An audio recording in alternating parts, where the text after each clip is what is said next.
Good afternoon. Welcome and thank you so much for joining us today for our fourth session in our first ever virtual 55 and Better series. My name is Lindsay Haynes. I am the event manager with Prairie Mountain Media, and I will be the moderator for today's session. So we did want to just remind everybody or let you know before we get started, there is a Q&A portion that's going to be at the bottom of your Zoom screen. So whether you're on a tablet or a computer, if at any point today you have any kind of questions in regards to today's topic, go ahead and type them there, and then we will address them in our Q&A portion at the end of today's webinar. So today we've got with us Nate Lamkin. He is the president of Pathways Hospice, and he'll be covering hospice and everything you need to know about it.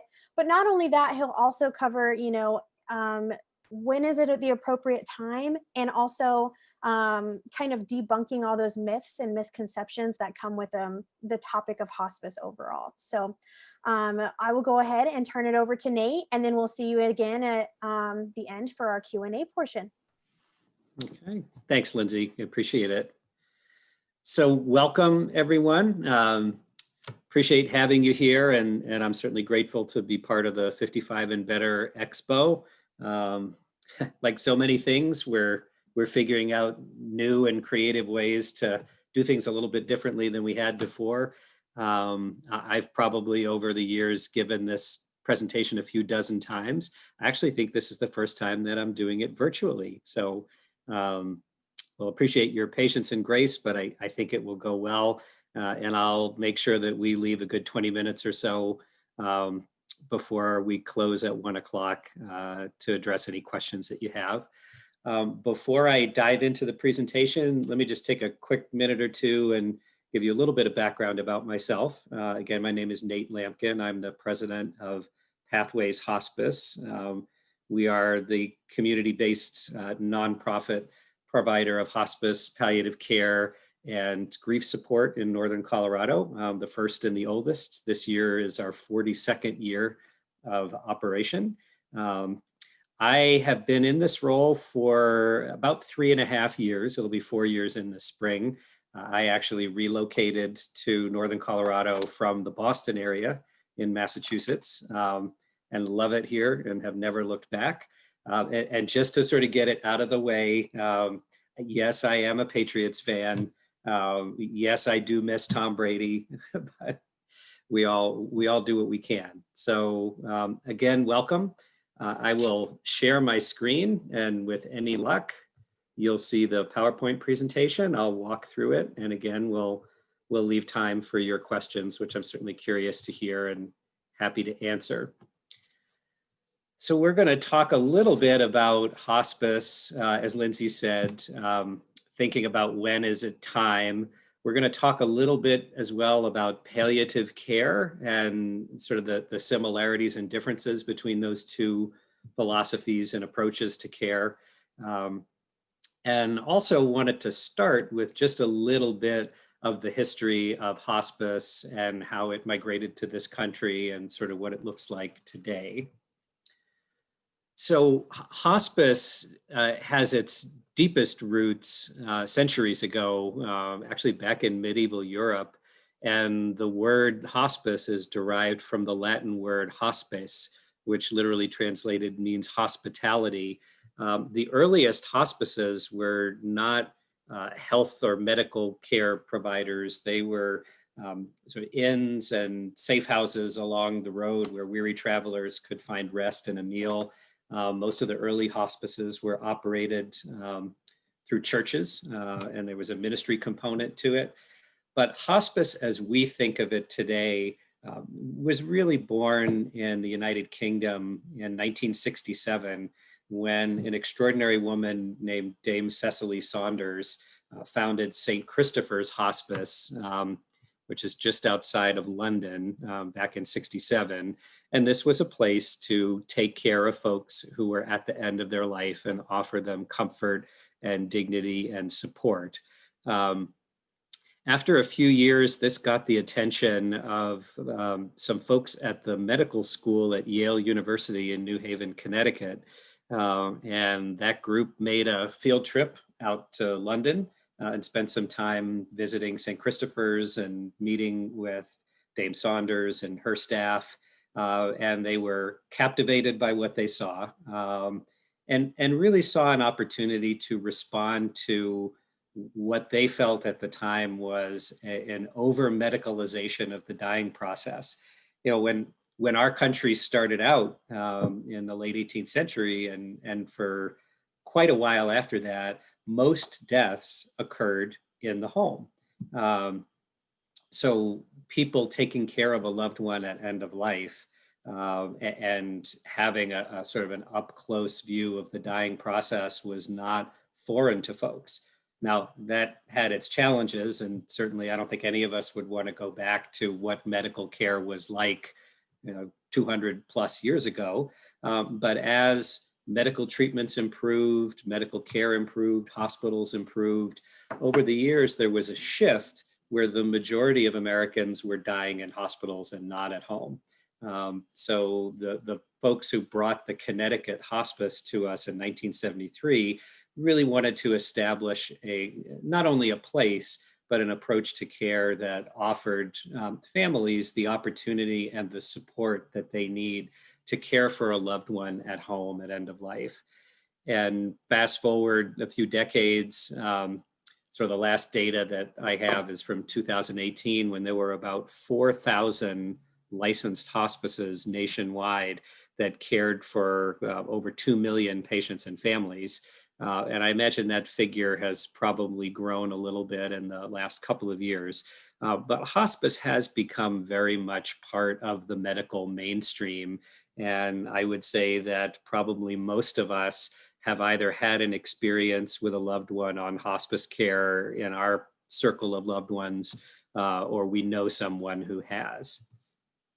Despite that, I'm in this field for about 22 years. I'm a social worker by training, and worked probably the first half of my career taking care of patients and supporting families in the community. And the last 11 years or so have been on a leadership track, but it continues to amaze me, the persistence that some of the myths and misconceptions about hospice have. So whenever I'm doing a presentation like this, I like to lead with what hospice is not before we get into what it is and what it looks like. So contrary to popular misconception, hospice is not about giving up or abandoning hope. Hospice is actually, it views the dying process as a natural part of life, and it focuses on developing a plan with the patient and the family and the care team that helps the patient live as well and as fully and as long as possible in the context of having a terminal illness. One of the core principles or values of hospice care is that hospice neither hastens nor postpones death. There continue to be stories. I hear folks say, well, my neighbor put his mother-in-law on hospice and they came in there with the morphine and they killed her in 2 days. That's not what we do. Sometimes when folks are near the end of life and they're in acute distress, severe pain, extreme difficulty breathing, intractable symptoms, there are medications that we give that can relieve that comfort, for example, morphine, that does have a side effect of slowing respiration. So, it's sort of a fine line. In some cases, yes, the patient might pass a few hours or a day or so sooner than they might otherwise. But absent those kind of interventions, the last moments of the person's life would be profoundly uncomfortable. So while hospice providers have a particular level of expertise and a comfort level in medications that treat symptoms, more so than providers in a lot of other settings, our goal is not to over-medicate or over-sedate. And in fact, part of what I was mentioning earlier, that we develop a plan with the patient and the family, we've gotten so good at pain and symptom management over the last decade or so that we can really fine tune things. So for example, if most of the time somebody says, I really, even if I'm sleepy most of the day, I really don't want to feel the pain. I just want to be as comfortable as I can be. We can achieve that. But then say their daughter is visiting from San Francisco for the last time, and they want to be a little bit more awake and alert, and they're willing to put up with a little bit of discomfort to have that quality time with their loved one. We can make those kinds of adjustments and fine tuning, all of it in service to the patient's comfort and what their goals are. The last misconception that actually is something I hear not only from folks in the community, but some of the physicians who refer patients to hospice, when they think, some folks, when they think it's time for hospice, it's when the patient is bedbound, moribund, non-responsive, and hours or days from death. That is not how the hospice benefit was intended. And we'll talk a little bit later about the eligibility criteria and payers like Medicare and other insurance companies that cover these costs, how they structure the benefit. But the intent is for there to be a number of months where the patient and family are experiencing the care and the support that comes from hospice. It is not only for those who are actively dying. And in fact, if we wait till that point, that patient and family are going to miss the full richness of the hospice benefit, which we'll get into shortly. So again, those of us who have worked in hospice for many years really have great reverence and affection and respect for Dame Saunders. And what she says here, I think when you're new into hospice, this quote, hospice work, this quote is sort of burned into your brain. And it really sums up exactly what it is that we do. And she said, "You matter because you are you, and you matter until the end of your life.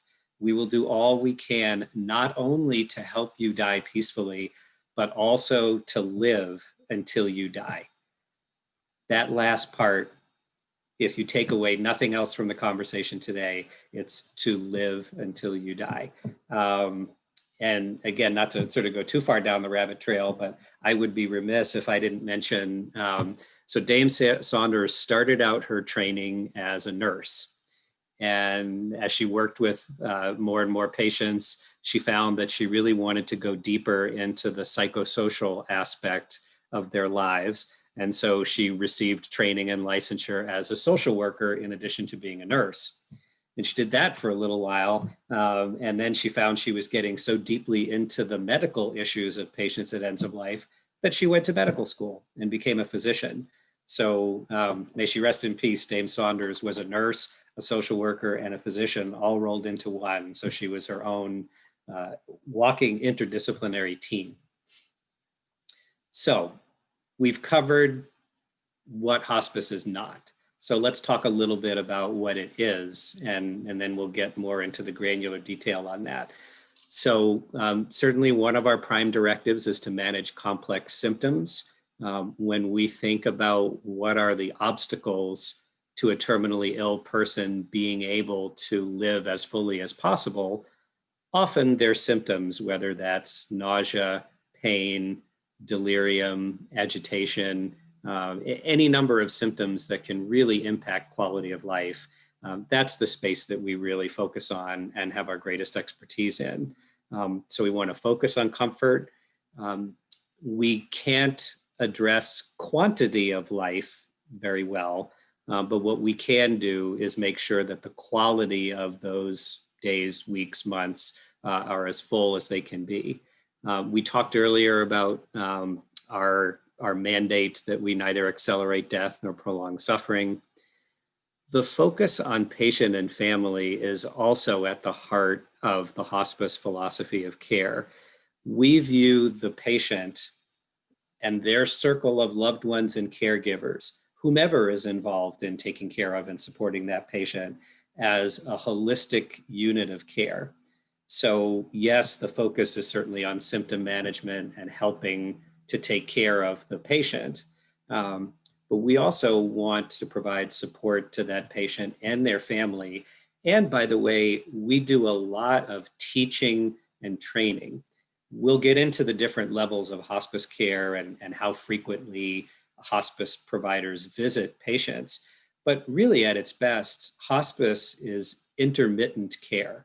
And the vast majority of that intermittent care is provided out in the community where the patient lives. So said differently, you might see, if you're on hospice, someone from the hospice team every day.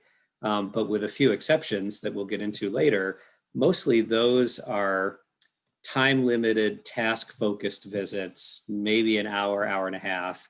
The other 22 and a half hours of the day, there are other folks who are helping to take care of you. And we want to make sure that those folks are getting the teaching and the training so that they can feel confident and competent in taking care of somebody at the end of life, which is a very brave and loving thing to do. And nobody gives us a handbook on it in advance. And it is a physically, emotionally, and spiritually draining experience to be a caregiver, particularly a full-time hands-on caregiver to somebody who's totally dependent on others for care. And I would imagine that there may be some folks in this Zoom meeting who have had that experience. So it's a holistic approach that focuses on physical, emotional, and spiritual needs. And we'll talk in just a couple of minutes about the various hospice team members that provide those services and meet those needs. Hospice care is also available 24/7. So we have hospice team members who do most of the routine visits during the business day. But we also have hospice caregivers who are on call every night and every weekend. So if it's 3 o'clock on a Sunday morning and someone's having a pain crisis, we can get a nurse out to the place where they live and help get those symptoms under control. And for a lot of our patients, particularly our older adult patients, one of the goals is to try to keep them out of the hospital because they chose hospice in part because they want to be at home. And so that after hours on-call availability is really critical to avoiding hospitalizations that would otherwise be necessary. So I talked earlier about wanting to explain the differences and similarities between hospice and palliative care. This graphic really kind of sums it up. So all hospice is a type of palliative care. Not all palliative care is hospice. So said differently, and you'll see that hospice is that smaller gray circle within the big blue circle of palliative care. Hospice is a particular specialized acute intervention that focuses on approximately the last 6 months or so of a person's life. Palliative care, which is also a comfort and quality of life focused philosophy of care, is available to patients much earlier in the process. So essentially, the moment that somebody is diagnosed with a potentially life-limiting illness, and there's many varieties of illness that we get involved with, but for clarity's sake, it's sometimes easiest to think about a cancer patient.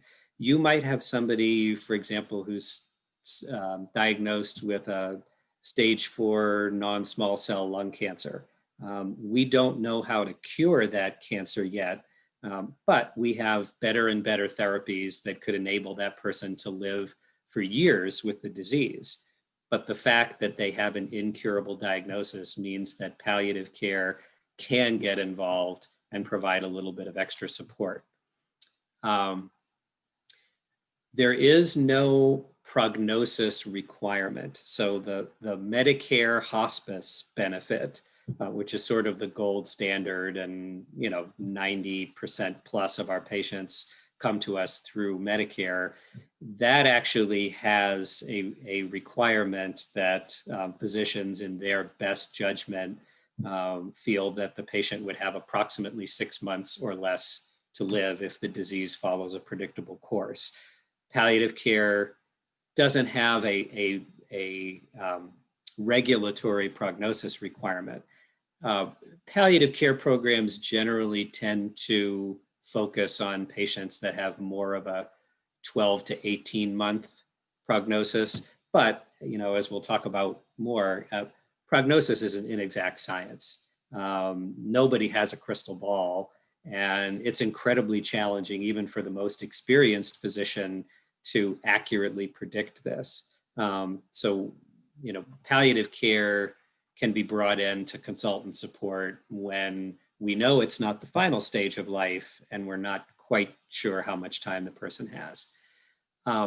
Palliative care is a consult service that collaborates with the primary medical team. So for example, again, talking about a cancer patient, so the oncology team would be primary and palliative care is brought in to advise and support. That's different from hospice. When somebody signs on to hospice, they can choose any physician that they want to be their attending. And the hospice works very closely with that physician. But on hospice, hospice is the primary. We take over medical management of the patient, not so with palliative care. So what does palliative care focus on? I mean, again, the symptom management. Unlike hospice, where the focus is on care and comfort, palliative care patients can get palliative care and aggressive disease-modifying therapy like chemotherapy, radiation, surgery, those sorts of things concurrently. They're not mutually exclusive. So, for example, a cancer patient who's on a regimen of cytotoxic chemotherapy that has very unpleasant side effects, the palliative team can work with the oncology team to make sure that symptom management is optimal and that those side effects from the chemotherapy are managed as well as they can be. The other space where palliative care really brings a lot of expertise and probably is the most significant value add that they bring to the group of providers involved are goals of care conversations, or said differently, advanced care planning. So when somebody is first diagnosed with a potentially life-limiting illness, and again, we'll stick with the cancer patient as an example from a teaching point of view, that patient is at the beginning of a long journey that's going to have a series of medical interventions as the months and years go by. And typically what you'll see, and I'm sure some of you have experienced this in your own family, there'll be an initial treatment plan, and for some weeks or months, the patient is on treatment A. And then over time, the disease continues to progress through that treatment. So we get to a decision point where treatment A is no longer working, and we can look at treatment B or C. And the palliative care team is really good at coming together with the patient and family and the primary team at that point and saying, okay, what's the patient's goals? What's most important to them and their family? What are the risks and benefits of each of these treatments? And how can we help the patient and their loved one decide which path to go down that's going to help them achieve their goals? Now, interestingly, again, I've been mostly in hospice and palliative care for a little over 20 years. I was very blessed and fortunate for a few years in the middle of my career to work at the Dana-Farber Cancer Institute in Boston. And I had done hospice work for a few years. Then I switched to oncology and then eventually went back into hospice. What was most fascinating to me about that is, in those two settings, I got to spend time with patients and families across the whole arc of the disease trajectory, from being with a patient and family in the exam room at the Farber for their first appointment with the oncologist, and then in the hospice world, all the way to literally holding a patient's hand as they left this world. The fundamental questions that we ask all along that journey are essentially the same. When somebody is first diagnosed, we say, all right, what can we do to help this patient live as long and as well as possible? And the tools that we use to help achieve those goals early in the process are those, again, those aggressive disease modifying interventions like chemo, radiation, surgery.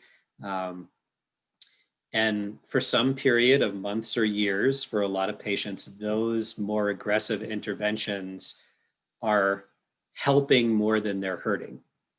But at some point before a patient enters their hospice journey, the treatments are becoming more hurtful than helpful. And we go back to that same question. Okay, now, given the situation as it is and the options in front of us, what can we do to help that patient live as long and as well as possible? And so when somebody is making that palliative to hospice transition, that's the point at which we say, well, maybe this next chemotherapy, maybe this next surgery has too many risks. It's not going to have a positive impact. And now we need to shift our interventions to care and comfort and symptom management. One of the other indicators that says maybe it's time for a palliative patient to make that transition to hospice, the services in palliative care are a little bit less robust than in hospice care. So in palliative care, you have a nurse practitioner who's visiting periodically and consulting with your team and helping with the symptom management. There may be some visits from a social worker, a little bit of volunteer support.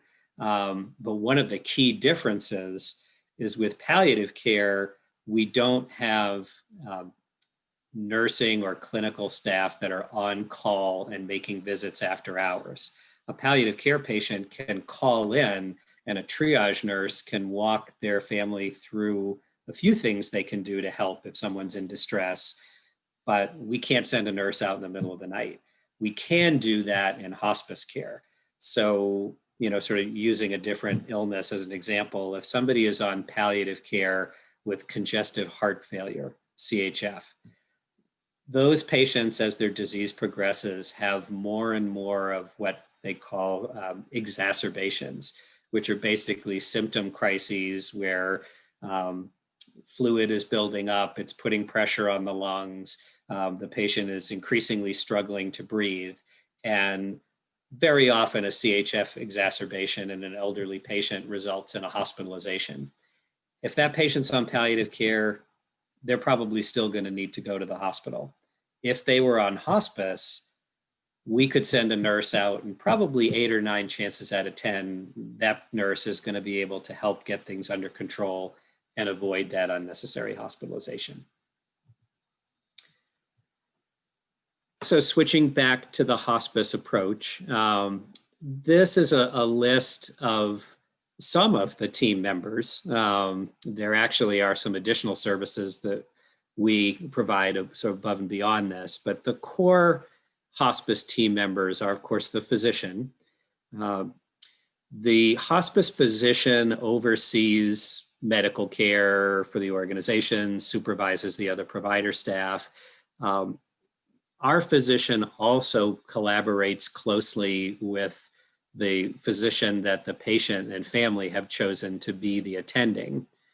When a patient first comes on to hospice care, it starts with a physician's order, and then our physician and the patient's physician agree, or have to agree, that this patient, again, if the disease follows a predictable course, would have approximately 6 months or less to live.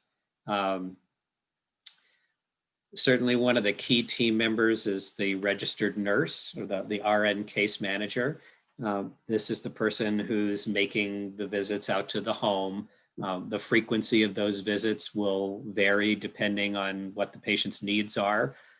We do have patients who are appropriately referred to hospice early in the terminal phase of their illness, where they're potentially many months before death, and sometimes they're walking, talking, which is sort of surprising to folks who think that hospice is only for people who are at the very end.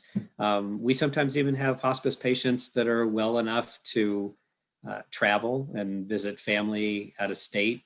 In the summertime in particular, we and other hospices throughout the country have arrangements where we can do travel contracts. There might be a patient from California who's got a mountain home up in Estes Park, and they want to come out and spend a few days while they're well enough to do that. So those patients might only see their nurse once a week. Medicare only requires that they see their nurse every 14 days, but most good hospice nurses are going to start getting really antsy if they can't see their patient at least once a week, all the way up to a patient who is closer to end of life, bedbound, totally dependent on others for care. And in that case, they might get a daily visit. Not to be biased, but one of my personal favorites, the hospice social worker. When I was visiting a new patient and family for the first time and explaining my role, the little elevator speech I would give is that, the doctors and the nurses are focused on the physical aspects of the care and managing symptoms and keeping you comfortable. Where I come in is to focus on all the other aspects of how having a terminal illness affects your life. Certainly the emotional impact on that, helping navigate any financial or insurance challenges that come up, although when we talk about hospice coverage, you'll see that those tend not to be issues very often, but really just to provide that emotional support and also to help facilitate conversation and communication. Many of the families that we work with have never dealt with something like this before. And just because, mom has terminal metastatic breast cancer, that doesn't mean that all of the rest of the issues and challenges and dynamics in that family go away. And if anything, the stress of a loved one's terminal illness tends to sort of exacerbate some of those challenging family dynamics. So the social worker can row in and help manage some of those conversations and help people develop a language for how to talk to one another, or if there are younger children in the home, how to have a language that's age appropriate and can help them understand it. CNAs, God bless them, they really are at the heart of hospice. So many of our patients at some point in the disease process are no longer able to provide their own personal care, going to the bathroom, showering, changing their clothes. And sometimes it's really emotionally challenging, no matter how much somebody loves an older parent or a sibling or even a spouse. When that person, for example, can no longer control their bowel and bladder and may need to be cleaned up, that may be just a bridge too much for a lot of folks. And so the CNAs can come in and help with that hands-on personal care. And in many ways, because of that sort of intimacy of the hands-on care, patients sometimes feel comfortable saying things to their CNA that they don't tell the nurse or the chaplain or the social worker or anyone. So the CNAs really are the unsung heroes of the hospice team. I mentioned the chaplain. So like the social worker, the chaplain operates in that emotional support space. The chaplains focus on it more from a spiritual aspect, not necessarily religious.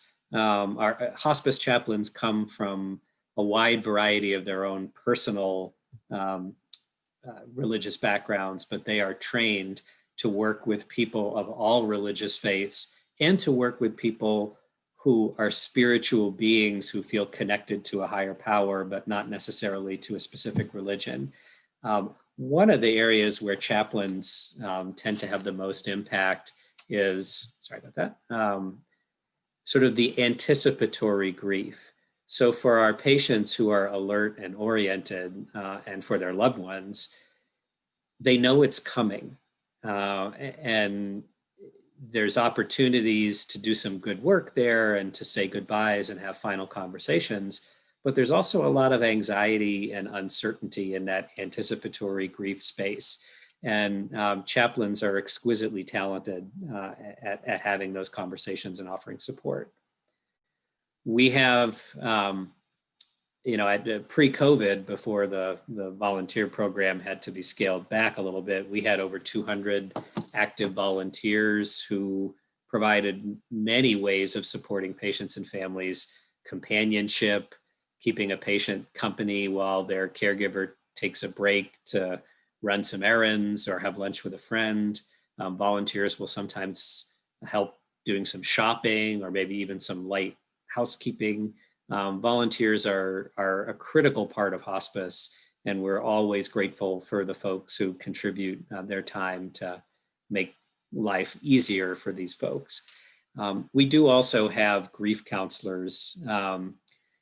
Pathways in particular has a somewhat uniquely robust and comprehensive approach to grief support. We certainly do provide that for the families of all of our hospice patients when their loved one has died.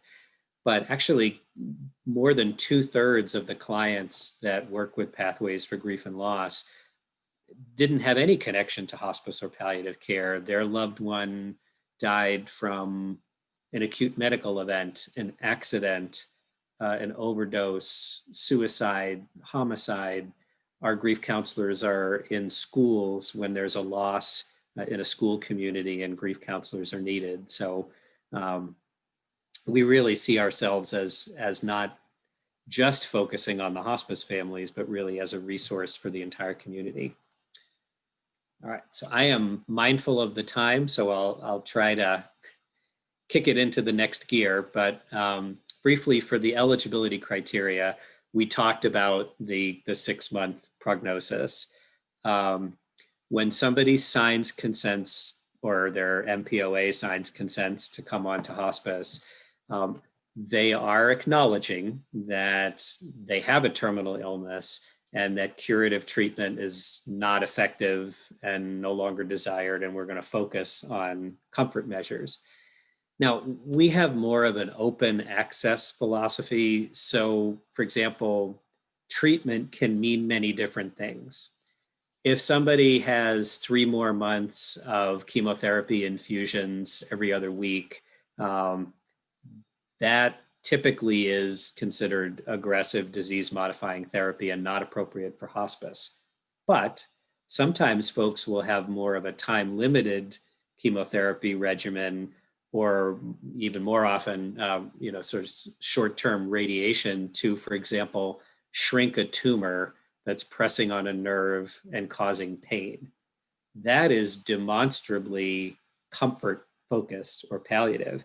And in that scenario, hospice can and should cover that treatment so that the person can get all the benefits of hospice care and not delay that by a couple of weeks while they finish that particular type of comfort-focused treatment.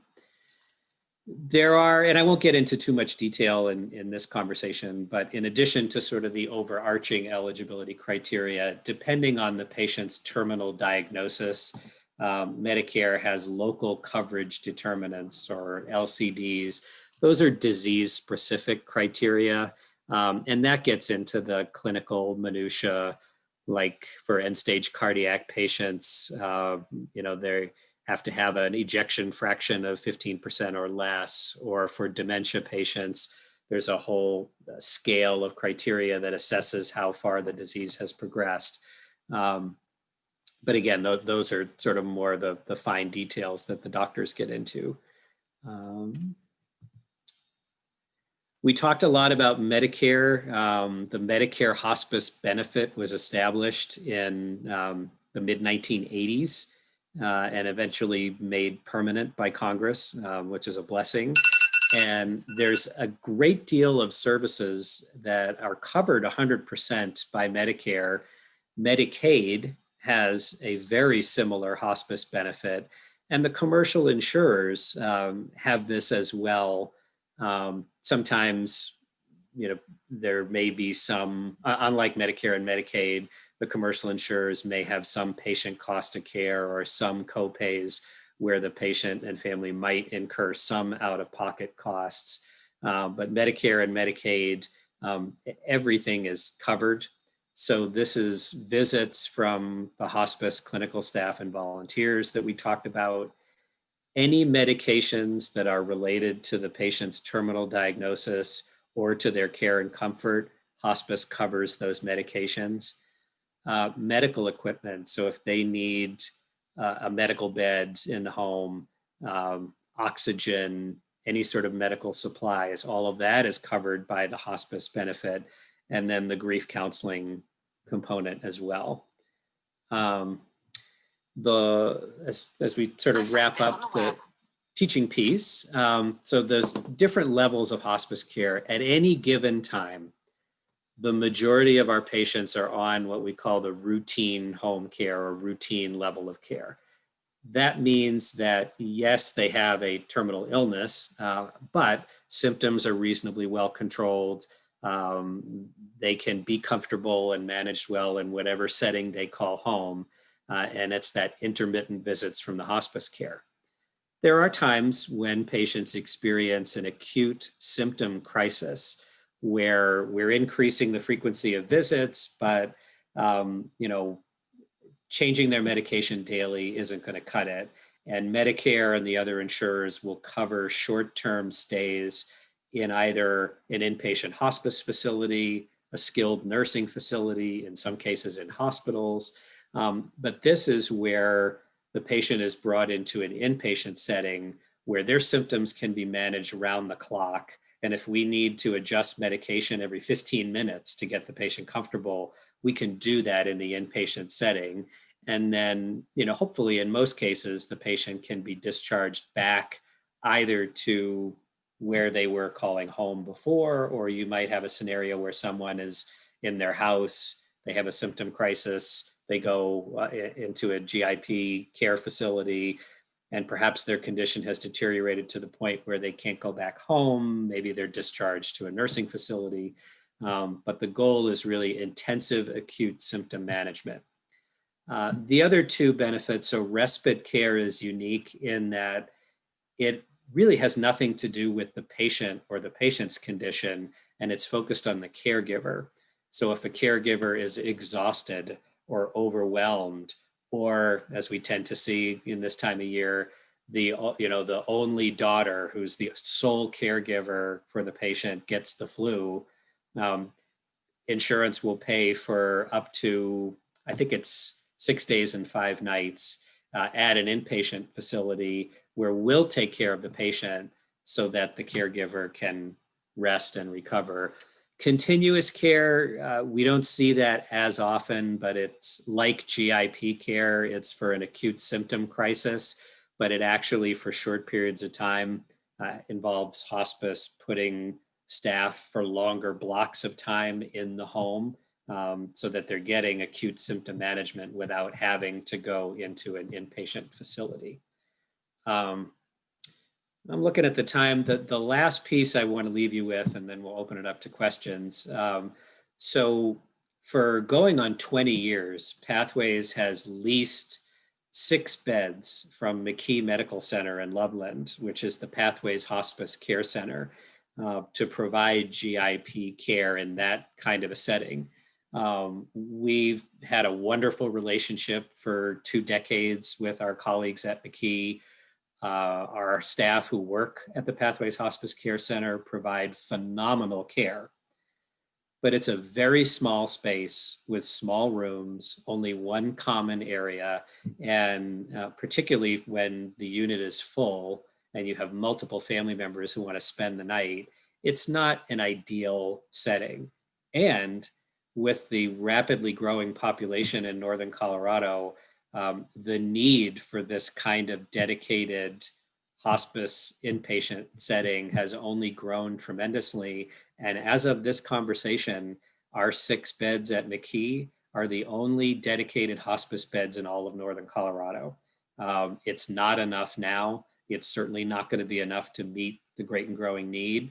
So we are working hard, and God willing, we'll break ground early next year on a dedicated freestanding inpatient care center that's going to have 12 large private suites, multiple family rooms, a great room, kitchen, family lounges, all of the acute expert care that we can provide at McKee in our small unit there, but in a space that's much more conducive and comfortable to folks really being able to get what they need and deserve at the end of life.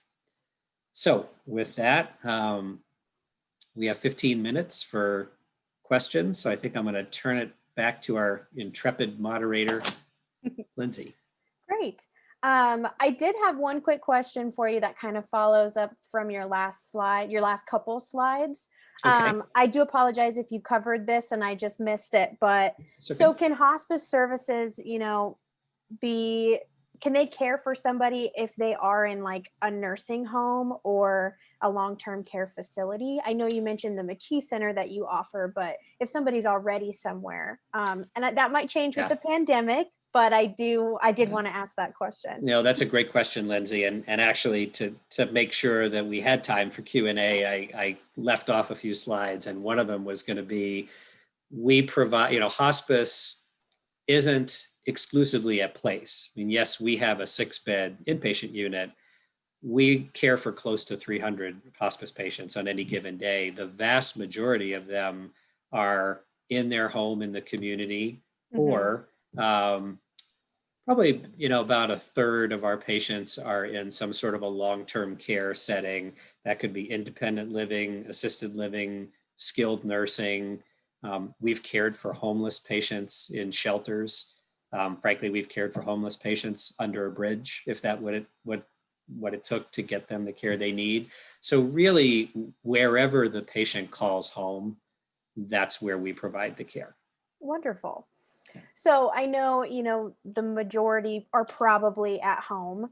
And so even though every family is unique and every case is going to be unique, what are some of the common changes that a family would have to make if they decided to do hospice care in their home? Yeah, probably one of the biggest challenges, and this is actually an area where the hospice social worker tends to do a lot of work with the family. Again, going back to the idea that hospice at its best is intermittent care.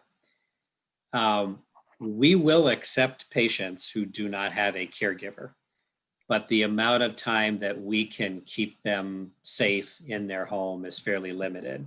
So one of the first challenges for families is to kind of figure out, well, who's going to take care of mom?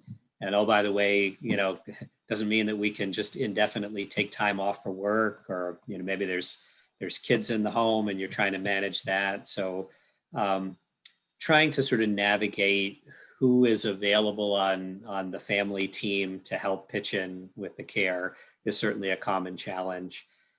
Like I said earlier, I think for a lot of the families we work with, they've never been through this before.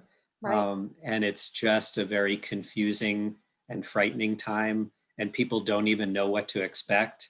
So in addition to a lot of teaching around how to help with the physical care, we're also gently letting families know the changes that they can expect to see and what that means and what that looks like. And to the best of our ability, to be able to help families understand as we're getting closer to the end, so that they can have some of the conversations or make some of the decisions that they would want to make.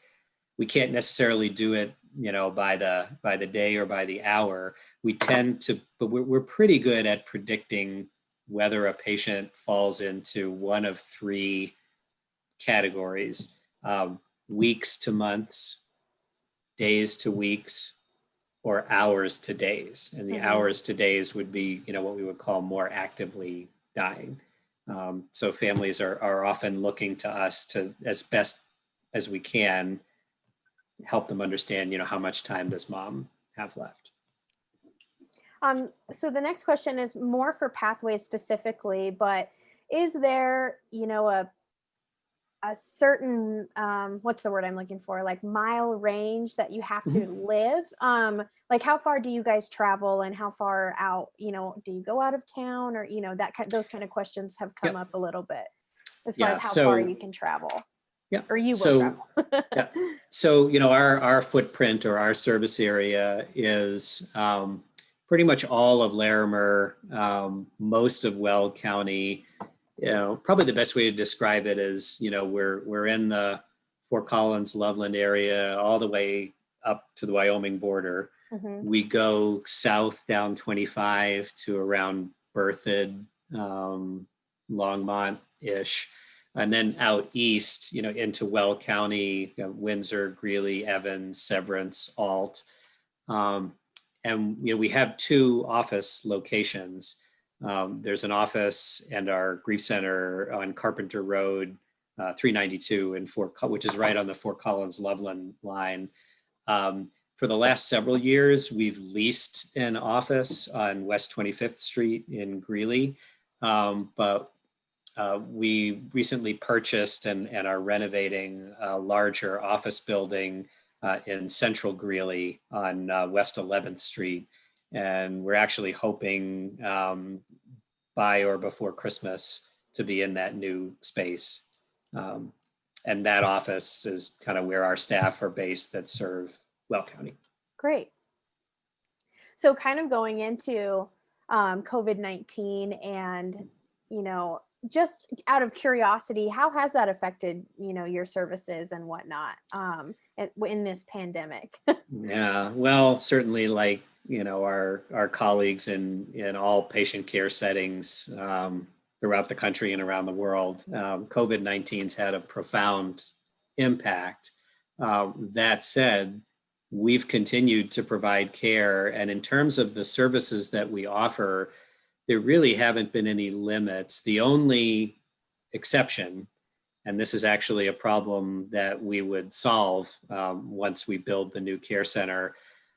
Unfortunately, we can't care for COVID-19 positive infectious patients in our unit at McKee because none of the rooms at McKee are negative pressure rooms. And because it's such a small space, and there's, we don't have the negative pressure isolation rooms, we wouldn't be able to keep other patients, staff, visitors safe. So that's really the only unfortunate limit. We are going to have negative pressure rooms in the new facility, and we would be able to care for actively infectious patients. Certainly, we've had to, as much as possible, stockpile personal protective equipment, the masks, the goggles, the gloves, gowns, all of that. We've really tried to stay ahead of that, particularly this summer, ahead of the next surge where some of the supply chain might be interrupted. Interestingly, we haven't had large numbers of COVID patients on service with us. I think the high water mark earlier in the pandemic, I think we had 12 or 13 patients, mostly in nursing facilities, where we were providing care to them at end of life. As of today, we have 3. Knock on wood. we have not had, we've had very few staff members impacted by that. We've actually just had our first staff member since the beginning test positive earlier this week. So we've been a lot more fortunate than folks in other settings.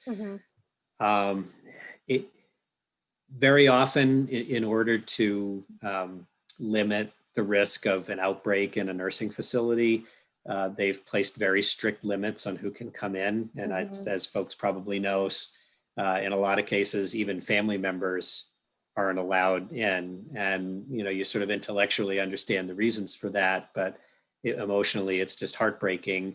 And, there continue to be nursing facilities where it's just our nurse that's allowed in the building. So the social worker, the chaplain, all the other folks can't come in. We've certainly had a significant drop in our ability to use volunteers.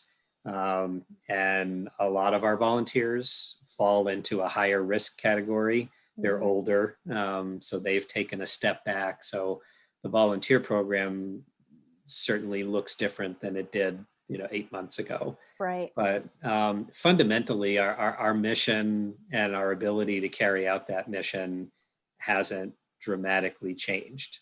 Great. So in regards to families who you're visiting in their homes, do you recommend that they also, wear masks when your staff is there, maintain that social distancing, or has that really not been a big factor in changes for the Well, our staff are wearing masks whenever they're going in to visit patients and families. As community spread has increased, we respectfully request that people put masks on. But, hospice care we're invited into people's homes and into their lives at a really vulnerable time. And they're not in our space, we're in theirs. So, we want to sort of balance between safety and risk mitigation, but also we're not going to mandate, we're in your house. If you're not comfortable wearing a mask, we're not going to tell you have to wear a mask. It's a little bit different in the inpatient setting because our unit is embedded within the hospital. So whatever requirements and restrictions McKee Medical Center has, we have to abide by that as well. So, at McKee, we're going to take your temperature, you're going to wear a mask, but that's only a small number of our patients in that setting.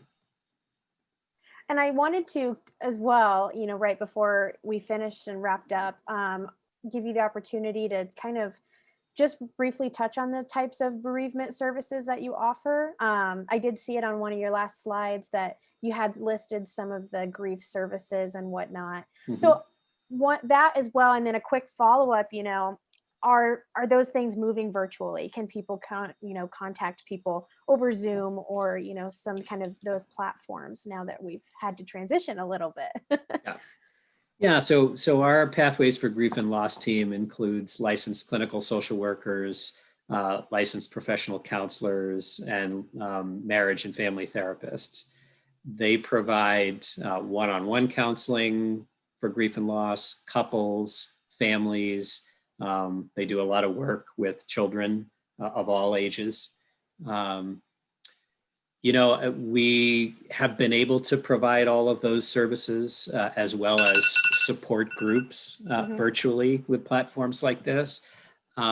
As of right now, for clients who are comfortable coming in, we are having clients come into the counseling center. They'll get fever screened. You do have to wear a mask. We make sure that they're a good 6 or 8 feet apart, but as of right now, we are doing some counseling face-to-face. I anticipate if and when things get worse as we get deeper into the winter, we may have to move back to all virtual, but we've done memorial services virtually. We've done support groups. We've done sort of grief camp activities with kids over the summer virtually. So, and actually the volume, the amount of services that were provided has actually increased significantly since COVID. But obviously we're doing a lot more virtually than we are face-to-face. Yeah. Well, great. I think that's all the questions from myself and our audience members. So I just wanted to say thank you so much for coming in and being a part of our 55 and Better webinar series. For all of those that are watching, we are recording this. And so if you needed to watch it again, or somebody that missed out, we will post this on our website. It's Northern Colorado 55better.com. And that'll take you. You can learn more information about Nate and Pathways, as well as some of our other sponsors. And then, like I said, you can check out this video again. So I know that hospice is a confusing topic, and a lot of times it is very sensitive. Your presentation was phenomenal. Thank you so much, Nate. And thank you, everyone. We'll be back on Monday, same time, and have a great weekend. Thank you. I appreciate it. Thanks for participating. And Lindsay, thank you and your team for all your help. And everybody, be well and stay well, and best wishes. Great. Bye.